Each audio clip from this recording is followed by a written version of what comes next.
오늘은 시를 어떻게 해석할지에 대한 공부를 할까 합니다. 어, 보통 초등학교, 중학교, 고등학교에서 12년, 심지어 대학교까지 나와도 시를 해석하는 것은 쉽지 않습니다. 왜냐하면 시를 해석하는 연습을 하지 않기 때문이고, 또 우리 이제 교육 자체가 상당 부분 약간 암기적인 요소가 있기 때문에 그렇습니다. 저는 이제 이 시 해석하는 강의를 하는 이유가 몇 가지 있습니다. 하나는 1차적으로 뭐 학생이나 어떤 그 시험을 위해서 준비하는 사람들을 위한 것이기도 하지만, 일반인들이 기본적인 교양으로서 시를 어떻게 이해할까 하는 부분을 고려해서 시를 해석할 것입니다. 여러분, 시 자체도 많은 사람들이 굉장히 주관적이어서 시인의 의도나 시인만이 알 수 있는 것이라 생각하지만, 만약에 어떤 시가 시인만이 알 수 있는 말이라면 그것은 언어가 아닙니다. 언어라는 것은 본질적으로 뭐냐면은 전달을 목적으로 합니다. 시도 똑같습니다.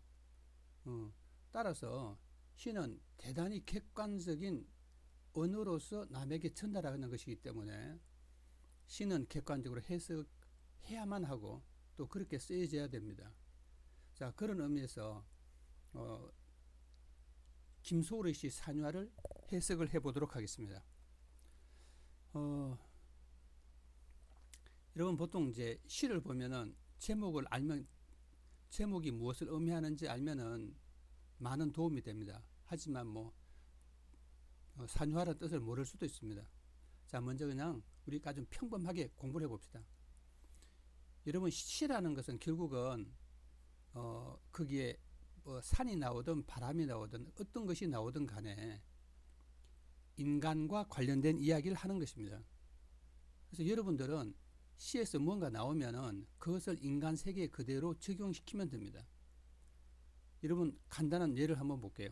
여기서 보면 산에는 꽃이 피네, 이런 말이 있습니다. 어떻게 해석해야 될까요? 여러분이 한번 생각해 보세요. 여러분, 간단하게 생각하면은 산은 공간입니다. 공간. 산은 하나의 공간입니다. 공간. 그럼 꽃은 뭐예요? 하나의 생명입니다. 그 다음에 피는 어떻게 되나요? 두 가지로 해석할 수 있죠. 탄생한다라고 해석할 수도 있지만, 핀다는 자체가 진행형으로 해서 성장한다, 이렇게 해석할 수도 있습니다. 여러분, 그것은 그 상황에 막 해석을 하면 되겠죠. 그럼 이 시를 어떻게 해석하나요? 그럼 산을 가지고 뭐라고 해석할까요? 그냥 공간에, 그 다음에 꽃은 생명, 피네는 어떻게 해요? 탄생한다네, 태어난다, 이렇게 해석하면 되죠. 그래서 이것을 전체적으로 이제 예를 들어서 해석을 하면 이렇게 되는 거죠. 산이라는 공간에는 생명이 탄생한다네, 이렇게 해석하시면 되죠. 그럼 이 산을 우리는 그냥 산이라고 하지 않고 인간처럼, 인간의 세계, 뭐 도시에는, 시골에는, 다시 말해 우리가 사는 공간에서는, 세계에는 인간이 탄생한다네, 이렇게 해석하면 되죠. 그래서 여기서 이연에는 꽃이 피네 해서 반복되죠. 자, 그러면 3년을 볼게요. 3행을 보겠습니다. 가을, 봄, 여름 없이라고 했습니다. 물론 이제 가을이라는 것이 가을, 혹은 가버릴, 여러 가지 해석을 가능하지만, 결국은 여기서 하고 싶은 이야기가 뭔가만 여러분이 체크하시면 됩니다. 다른 말로 고치면 어떻게 되나요? 늘, 항상, 사계절, 이런 뜻이죠. 그러니까 항상 어떻게 되죠? 꽃이 피네 라는 이야기를 하는 것입니다. 자, 여러분, 1년이 해석이 됐습니다. 해석을 하면 어떻게 되나요? 세상에는 사람이 태어난다네, 사람이 태어난다네, 가을, 봄, 여름 없이 사람이 태어난다, 이렇게 해석하시면 되는 거죠. 아니면 뭐예요? 좀 더 포괄적으로 해서 이 세상에는 생명이 탄생한다네, 생명이 탄생한다네, 항상 가을, 봄, 여름 없이 항상 생명이 탄생한다네, 이렇게 확장해서 해석해도 됩니다. 자, 그러면 우리는 여러분들, 이게 결국 뭐를 이야기하느냐? 생명의 탄생을 이야기하는 것이죠. 어떻게 말하면 존재의 탄생, 이렇게 이야기를 할 수도 있을 것입니다. 우리는 여기서 첫 부분이 이렇게 나면은 이제 끝부분으로 한번 순서를 바꿔서 볼게요. 끝부분에 보면 어떻게 되나요? 산에는 꽃 지네 꽃이 지네, 가을 봄 여름 없이 꽃이 지네, 이렇게 되어 있습니다. 자, 결국은 이 여기서 1년과 달라지는 것은 지내라는 밖에 없습니다. 그러니까 진다는 것은 뭐예요? 소멸한다네, 죽는다네.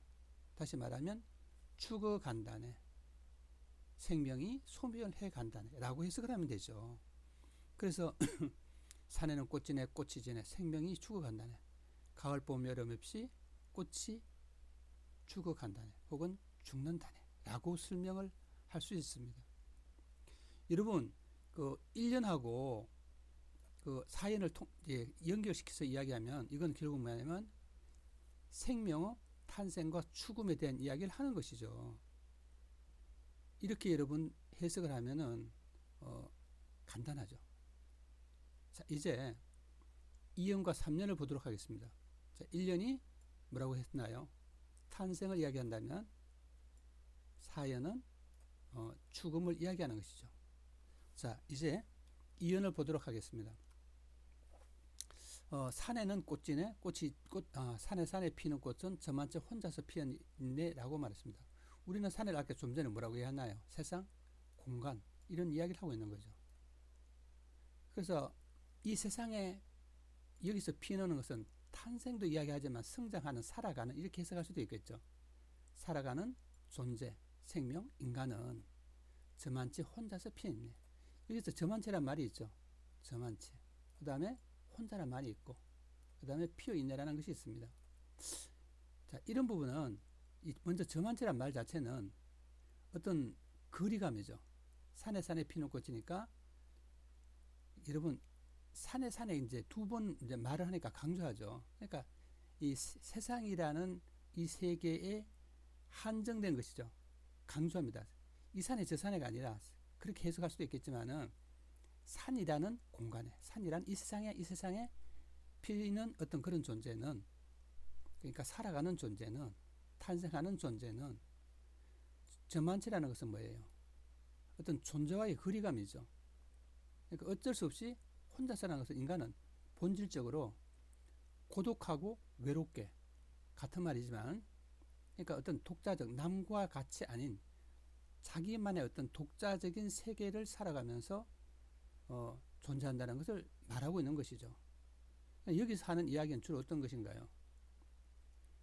바로 혼자서 살아가는, 인간은 고독하게 혼자 살 수밖에 없는 존재다. 그런 면을 강조하는 것입니다. 여러분, 실제로 이제 인간이 살다 보면은 삶이라는 것은 본질적으로 고독하면서 혼자 살아가는 영역이 굉장히 많죠. 그 영역을 이해하는 것이죠. 자, 그 다음에 이제 3년을 보도록 하겠습니다. 2년과는 달리 3년에서는 또 다른 이야기를 합니다. 산에서 우는 작은 새여라고 말하고 있습니다. 산에서 우는 작은 새여. 여러분, 이제 여기서 보면 앞에는 꽃이 나오는데 여기에 새가 나옵니다. 또 그 다음에 운다는 말이 나오습니다. 물론 여기 우는 것은 슬프다는 뜻이라기보다는 그러니까 소리를 내는 작은 새여라고 말할 의미를 해석할 수 있습니다. 그러니까 여기서 운다는 것은 결국 자신을 노래하는, 자신의 존재를 이야기하는 새, 이런 뜻이겠죠. 그러니까 세상에서 우리 한 인간은 새든 그게 무엇든 상관없습니다. 하나의 생명의 어떤 존재는 이 세상을 일시적이고 유한하게 존재하다 그냥 살아가는 거죠. 그래서 어떻게 보면 여기서 작다는 것은 미약한 존재, 이런 뜻이겠죠. 여러분, 그런 이제 시들은 굉장히 많죠. 그래서 꽃이 좋아 산에서 사노라네라고 말했습니다. 여기서 이제 두 가지가 드러나죠. 하나는 뭐냐 하면은 새와의 꽃과의 관계죠. 그러니까 이 부분은 저만치 혼자서 피었냐 하는 하고는 약간 대립적입니다. 여기선 꽃과 새, 생명과 생명은 서로 상관성이 있게 함께 살아갈 수밖에 없다는 것. 다르게 말하면 더불어 사는 공동체적이고, 여러분 이제 공동체적이라는 것은 약간 이제 너무 확장시킨 감이 있어요. 그러니까 어쨌든 인간은 그 혼자 살아가는 존재가 아니라 더불어 사는, 관계하면서 살아가는 뭐 그런 이야기를 하는 것이죠. 그래서 그런 이야기를 하면서 산에서 사노라라니 말합니다.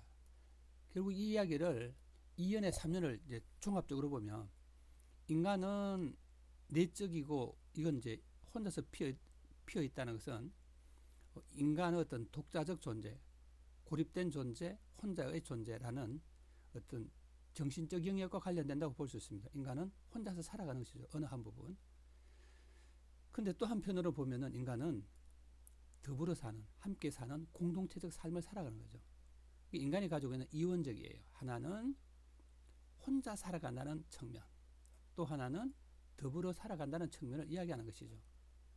물론 일반적으로 그 정신적인 면에서 보면 인간은 혼자 살아가는 측면이 강하죠. 자기만의 생각, 자기의 삶 속에서 살아가고 있으니까. 또 이와는 달리 우리가 육체적으로는 공간적으로 남과 더불어 어떤 뭐 장사를 하든가 뭔가 주고받고 하면서 같이 살아갈 수밖에 없는 그런 존재죠. 그래서 이엔에서는 혼자 살아가는 어떤 삶을 노래하고 그 3년에서는 더불어 사는 어떤 그런 삶을 노래하는 것이죠. 이 두 가지가 인간의 삶에서 필연적이죠. 인간은 혼자 살 수도 없고 함께 살지만도 않는, 혼자 살면서 동시에 더불어 사는 그런 존재라고 볼 수 있습니다. 자, 그래서 이 전체가 이제 내용이 대충 정리가 됐죠. 1년에는 무엇을 이야기하나요? 이 세상에서 어떤 존재의 탄생, 그 존재는 생명이죠. 예. 그 다음에 그것은 이제 인간에 빗대면은 사람이라고 할 수 있는 것이죠.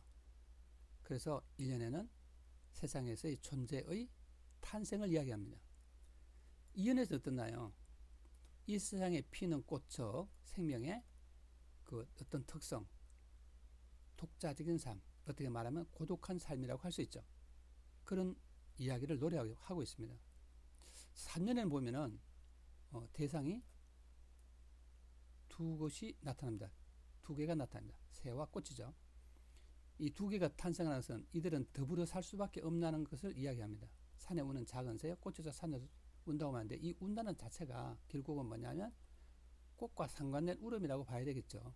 그래서 3년에선 더불어 존재의 세상에서 사는 더불어 사는 존재를 이야기한다는 것이죠.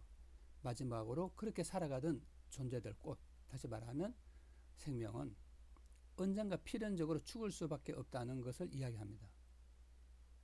자, 시는 이렇게 아주 그 있는 그대로 그 사실적 해석을 1차적으로 하고 그 다음에 상징적 해석을 하는 게 좋습니다. 자, 여러분 오늘 시를 공부를 했는데 여러분도 이제 그 시를 사실 음미할 필요가 있습니다.